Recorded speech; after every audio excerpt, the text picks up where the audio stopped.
The atmosphere crackled with tension as the Zephyrian High Command assembled in the towering war room of Nexus Prime.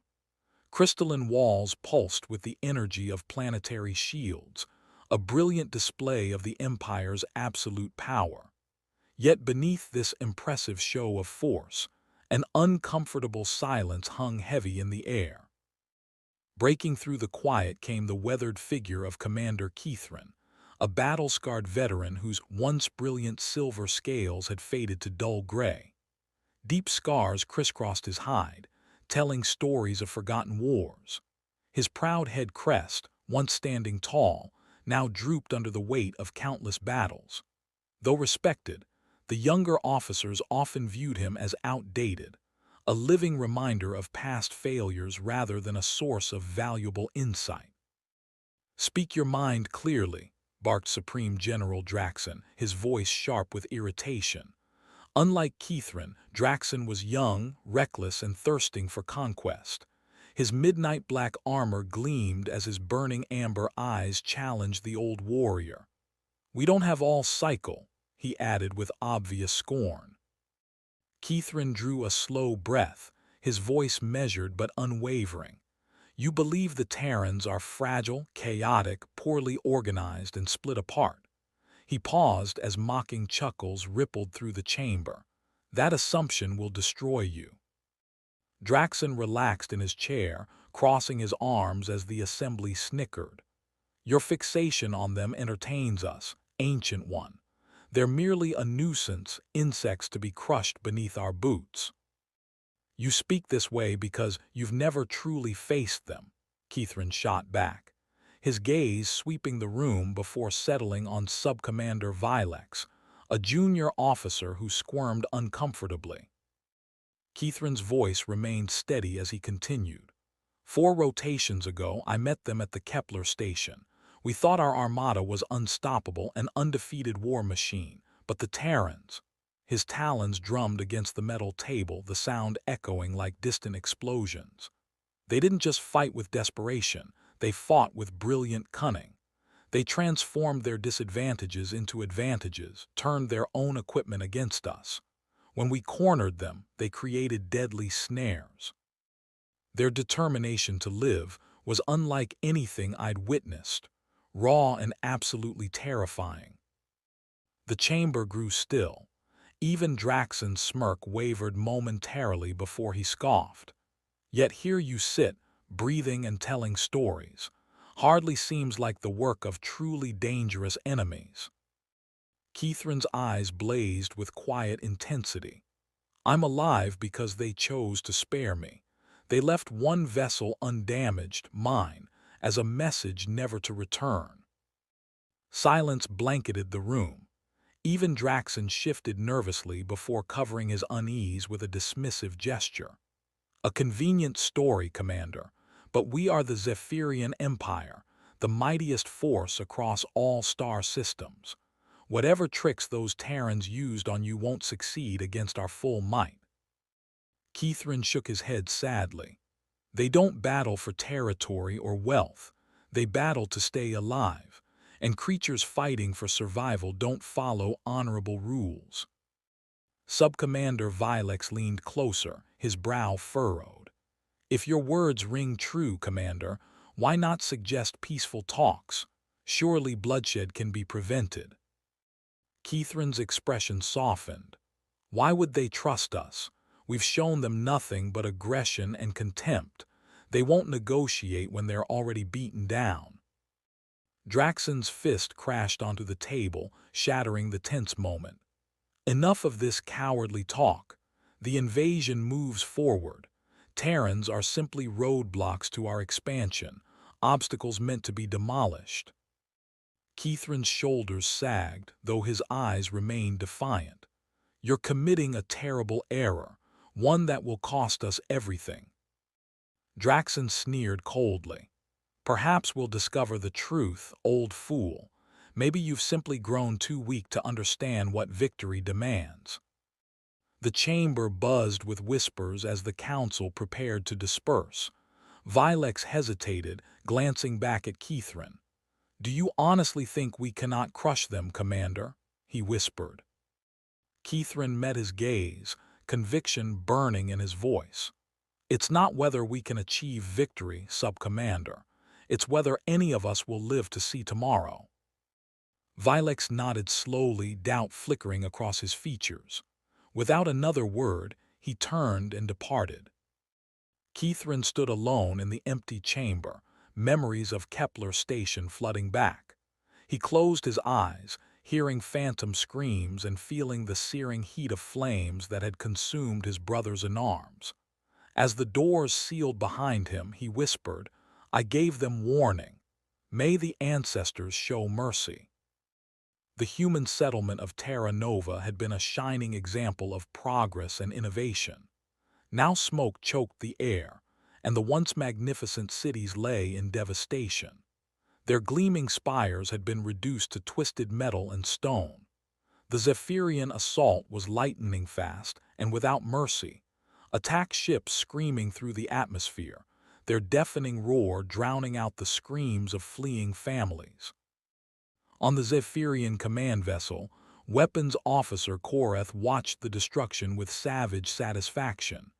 "This will teach them respect," he muttered. Behind him, Sub-Commander Vilex stood rigid, Kithrin's prophecy haunting his thoughts. Yet he said nothing. At the colony's edge, amid the devastation, a lone human communications specialist crawled through the wreckage. With shaking hands, he powered up a damaged transmitter, broadcasting a brief but critical message. "Terra Nova has fallen. Evacuation impossible. This serves as your warning." Aboard the human battleship Retribution's Edge, the emergency signal was received. Captain Sarah Mitchell stood on the command deck, her steel-blue eyes hardening as the message played. A survivor of numerous conflicts, Mitchell's calm exterior concealed the burden of every choice she made. She turned to her second-in-command, Lieutenant Colonel James Harper. "Ready the battle group," she said firmly. "Time to show them what happens when you attack humanity." The crew moved with purpose, their resolve unshakable. Humanity's counterattack was swift and surgical, targeting Zephyrian supply routes and forward bases. They reversed the war's momentum. The Zephyrians, unprepared for such tactical brilliance and fierce resistance, found themselves outflanked at every encounter. As the Zephyrian fleet regrouped for one massive strike, Mitchell stood unwavering. "Let them advance," she said icily. "This will be their last mistake." The stage was prepared for a confrontation that would determine both civilizations' futures. In the endless void of space, humanity readied itself to demonstrate its power, to teach the Zephyrians the true price of underestimating them. "This ends here," Draxon declared, his voice mixing arrogance with fury.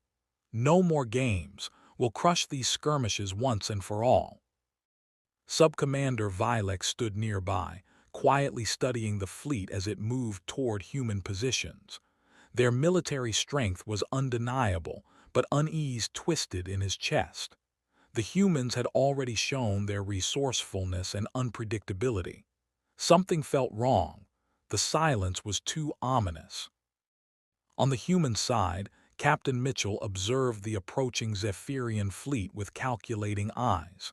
The enemy formation was flawless, their power undisputed. Yet she recognized it for what it truly was, a rigid system begging to be exploited.